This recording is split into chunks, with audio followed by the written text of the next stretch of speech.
Hey, you big bunch of beautiful people. Yes, I am talking to you, my beloved family within paganism. You guys have been really, really great. I really love you because you've been really, really good to me. A lot of people are having trolls go onto their channel and rag them out and all of that. I haven't had any of that. My last troll that I had on the channel was over 8 months ago and only had a few of them, you know. I have really had it lucky. All the people that have come onto my channel has been a blessing to me, not a curse. Been very beautiful and very giving. And some fan funding has come in from some of you guys. I really appreciate it. You guys in the UK, you've been really good to me. And the guys in the United States, please just accept my greatest appreciation to you for your contributions and your help here. It's really helped me a lot in this camera that I had to get because mine broke, you know. And to get the one that I had fixed on top of that, you know, you guys have really been beautiful to me. And I couldn't ask for better family, really. My own family, I never see them, never talk to them. But I talk to you guys. I mean, y'all are wonderful.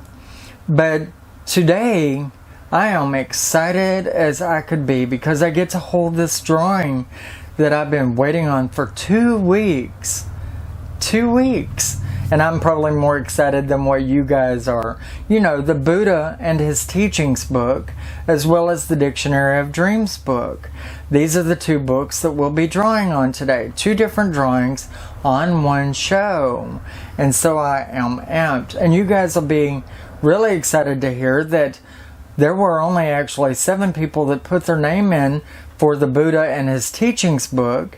And there was only 9 people that only put in for the Dictionary of Dreams book. You know, it was a shocker to me that out of 2,000 people, I only saw 16 people put their names in for these 2 drawings. Both drawings combined. That was a real shocker. Anyway, it means the chances are better for you guys. I just wish I could have a book to give each and every one of you. And maybe later on as the channel grows, I'll be able to do something like that. Anyway, but aside of that, and we will be doing those drawings at the very end of the show, so please stay tuned for that. Okay? Right now we're going to be talking about altar tools. And the last video that I did on altar tools, I covered the athame. Today we're actually going to be talking about the chalice. And I have mine here. And the chalice is actually a feminine representation. It represents the goddess and the womb, where the athame actually represents the phallic symbol of the male, the god. Okay? But this represents the feminine and the womb. And actually it's used in just that way in a lot of rituals where you bring your god and your goddess in together to consummate charging the wine or whatever other fluid you may have within your goblet. Goblet being yet another name of this particular cup. Either way, and you can charge your wine or your fluid by bringing the god and goddess in together to create the energy that's wanted. So thereby you can take it into yourself afterwards and fill yourself up with all of that energy that is being granted to you by them. Okay? So that is the action that would be performed by these 2 as a unity within your circle. Okay? But now, the chalice itself, it sets within the west direction. It corresponds with the color blue. Okay? And it is ruled by the emotion of love, peace, and tranquility. Transcendence can come of it. And it corresponds also with spiritum, psychic ventures, dreams, deep subconscious thoughts, meditation. And so your cup should be present anytime you're undertaking anything of these natures. Okay, it is your very important tool for these particular ventures. But, you know, it is represented by the color blue, and it is setting in the west. Mine happens to have the mother, maiden, and crone, or rather I should say in proper order, maiden, mother, and crone around its perimeter, and on each of these faces, the three faces of the goddess, the triple moon goddess, you can see the age maturing in the faces. They're each different, and it represents the maiden, mother, and crone. I believe I've shown it up close to you before in the past. I know I have. But a beautiful chalice. It also has 6 stones around its perimeter. 3 at the top, 3 around its stem.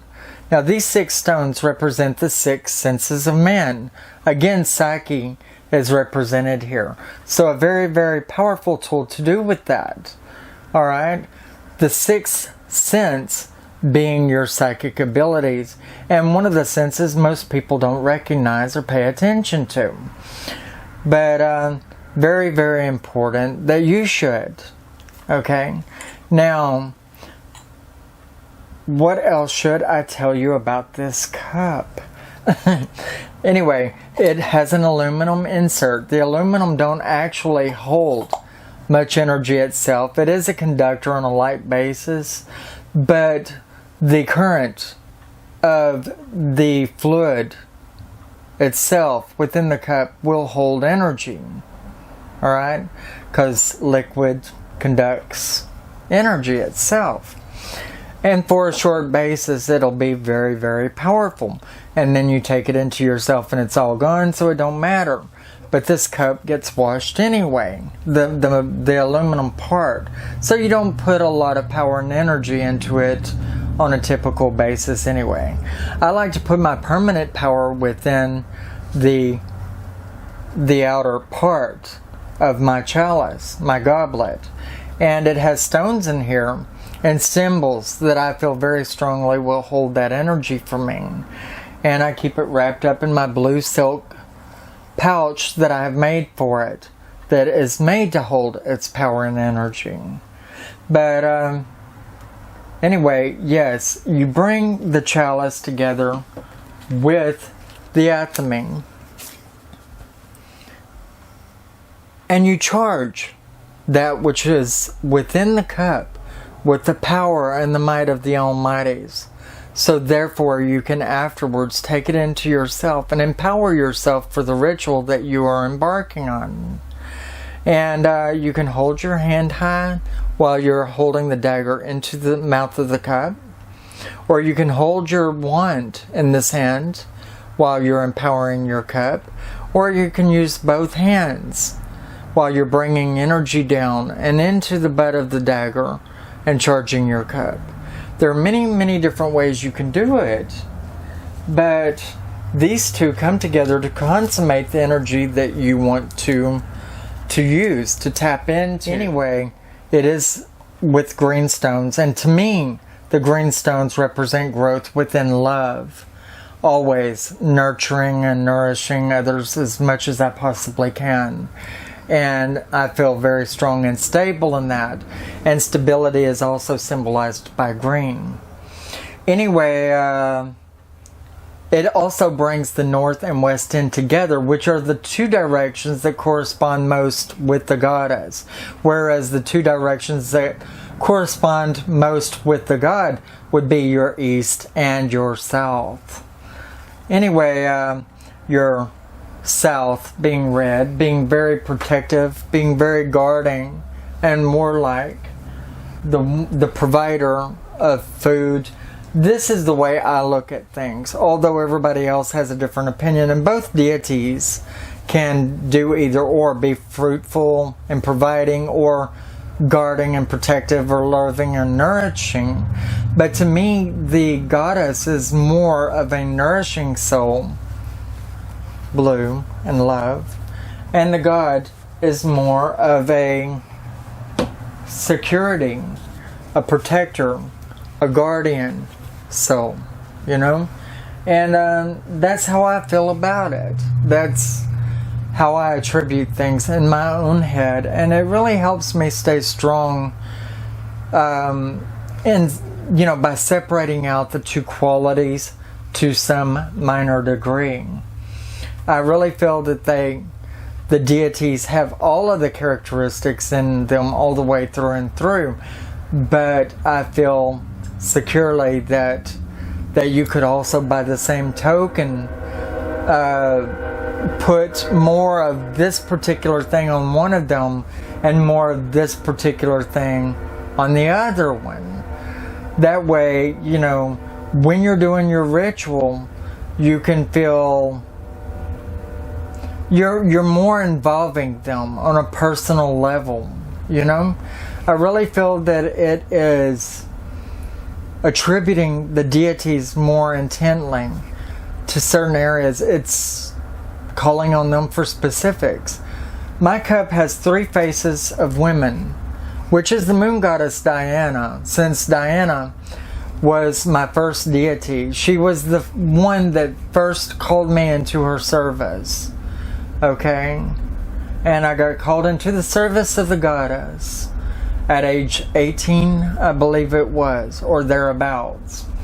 And, so the 3 faces of the goddess is in here, but also I have 3 feminine goddesses that are offset from each other: Isis, Diana, and Green Lady.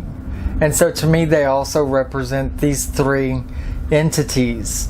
And so this is a very, very powerful chalice to me. It really, really made sense for me to get this one. But I love it, But remember, you have to thoroughly, when you get your chalice, you need to thoroughly cleanse it and attribute it to its proper direction. That way, it will stay strong for you.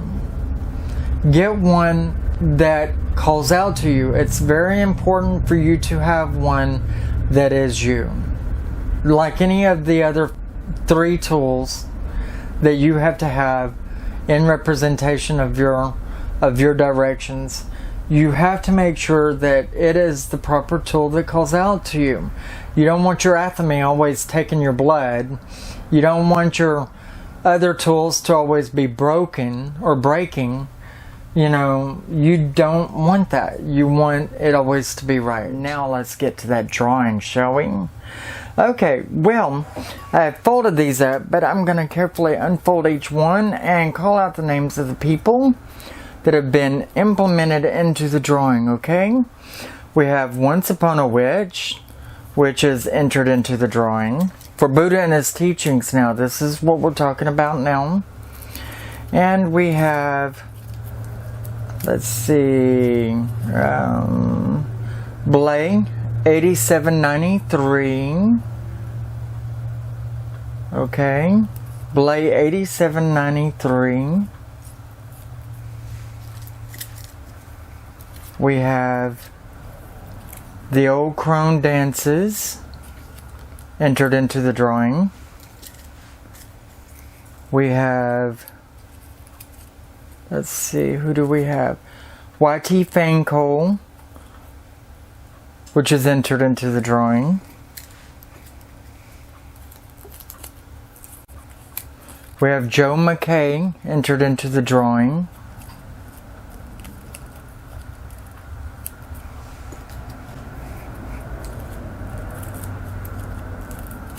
We have Lilith Personified 11 entered into the drawing. And we have, let's see, last but not least, Michelle Wheat entered into the drawing. I think also her name is Myrna. I hope I said that, Michelle.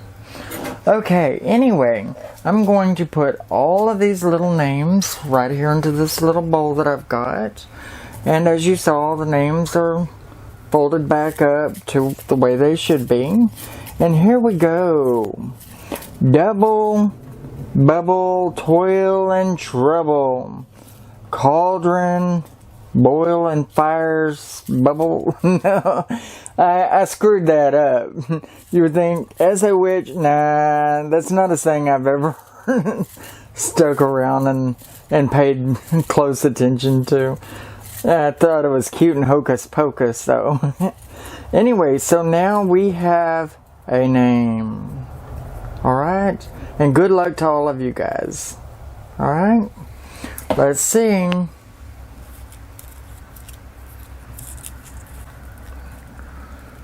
Lilith Personified 11 is the winner of the Buddha and His Teachings book.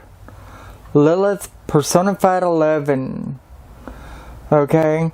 So, Lilith, you have won Buddha and His Teachings. I hope you enjoyed the book. But thank you for entering into the drawing, everybody who entered in for the Buddha and His Teachings book. And congratulations, Lilith, for winning that book. Okay? Lilith Personified 11. And that's the one name I figured that even whenever I was calling out all of you guys' name, I thought I was going to screw up on that one.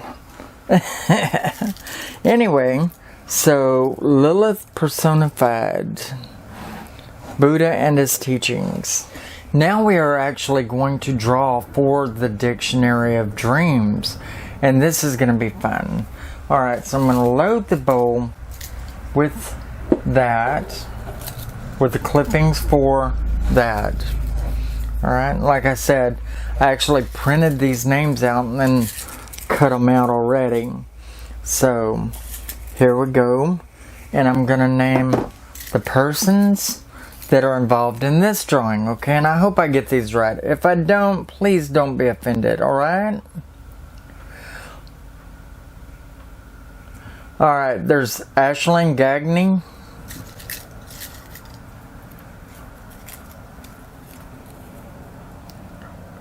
Holly Ann. Let me fold these up as I get through with them so that I don't have to do it afterward. Aisling Gagne, or Gain if the G is silent in somebody else's name, if it's Spanish or something. Spirit Love. Now these are participants in the book of Dano Pierce. He's a really sweet guy that's been talking to me on the vlogs a lot lately. A lot of good insight too. He seems to be very level whenever it comes to his spirituality. Let's see, Sweet Susie. A very sweet girl that watches the show a lot. Kendra 101, a sweet lady.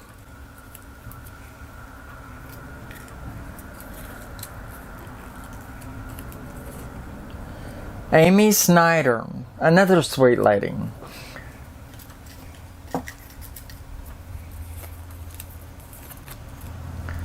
Kathy Villanueva, and if I've said that wrong, please forgive me. And let's see, last but not least, Nikki's Pagan Pad. And that's all one name. And that's all of the participants in the drawing for the Dictionary of Dreams. Alright, so now I'm going to load these back into the bowl. Alright, and shake it up a little bit. Mix it around a lot. And congratulations to the winner, which will be, and I have the name right here, Spirit Love. Spirit Love is the winner of the Dictionary of Dreams. congratulations. It's a very, very good book. I've actually read this one before a good long time ago. But Spirit Love is the winner. Spirit Love. Congratulations. And I really do hope that you enjoy the Dictionary of Dreams. Spirit Love. Well, thank you so much for all of your participation within the drawing. And thank you for tuning into the show once more. I really enjoyed being at one with you. Congratulations to our 2 winners. And, I really love you all. You take care of yourself. Please rate, comment, and subscribe to help the channel to be growing. I would really appreciate that.